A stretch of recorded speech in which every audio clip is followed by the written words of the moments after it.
Pedro Sánchez vuelve a estar en el ojo del huracán. Esta vez no es por el Falcón, sino por algo mucho más grave, la sombra de la corrupción que rodea a su propia familia. El padre del presidente, dueño de una fábrica de plásticos en Madrid, ha visto cómo su empresa multiplicaba ingresos desde que su hijo llegó a la Moncloa, alcanzando más de 20 millones de euros. En plena pandemia recibió 1 millón en ayudas públicas del Ministerio de Economía, justo después de una maniobra societaria para seguir vinculado al negocio sin aparecer en los papeles. Y lo más escandaloso, parte de ese dinero acabó en manos de David Sánchez, hermano del presidente, que lo usó para comprar un palacete en Portugal.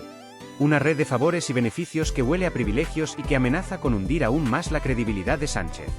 ¿Hasta dónde llegará este escándalo? La fábrica de plásticos del padre de Pedro Sánchez ha facturado más de 20 millones de euros desde que su hijo llegó a la Moncloa. El debate ha tenido acceso a la maraña de cifras que Playboy ha declarado ante la agencia tributaria durante los últimos ejercicios.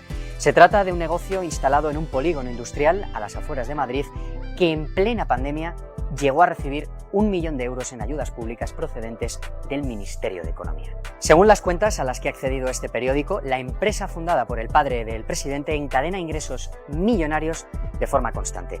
En 2018, el año que Sánchez fue nombrado jefe del Ejecutivo, Playboy declaró 1,3 millones de euros de facturación. Al ejercicio siguiente ya superaba los 3,5 millones de euros y en 2022 alcanzó su cifra récord hasta llegar a los 4,3 millones de euros. La inyección de dinero público en la fábrica se produjo en 2020, durante la pandemia del coronavirus. Justo antes de recibir las ayudas, el padre del presidente realizó una maniobra societaria para poder seguir vinculado al negocio sin aparecer en los papeles. Recurrió a un empleado de confianza que constituyó una nueva mercantil a su nombre y fue esta segunda compañía la que canalizó las partidas estatales. El movimiento blindaba al padre de Sánchez de posibles acusaciones de beneficiarse directamente de las subvenciones aprobadas por el gobierno de su propio hijo. El empresario Pedro Sánchez Fernández aparece además en los informes que la agencia tributaria remitió a la magistrada Beatriz Viedma, la juez que investiga a David Sánchez, el hermano del presidente.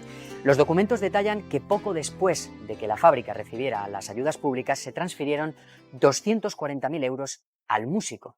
Con ese dinero, David Sánchez adquirió el palacete de Elvas, en Portugal, el inmueble que hoy está siendo objeto de una intensa investigación judicial.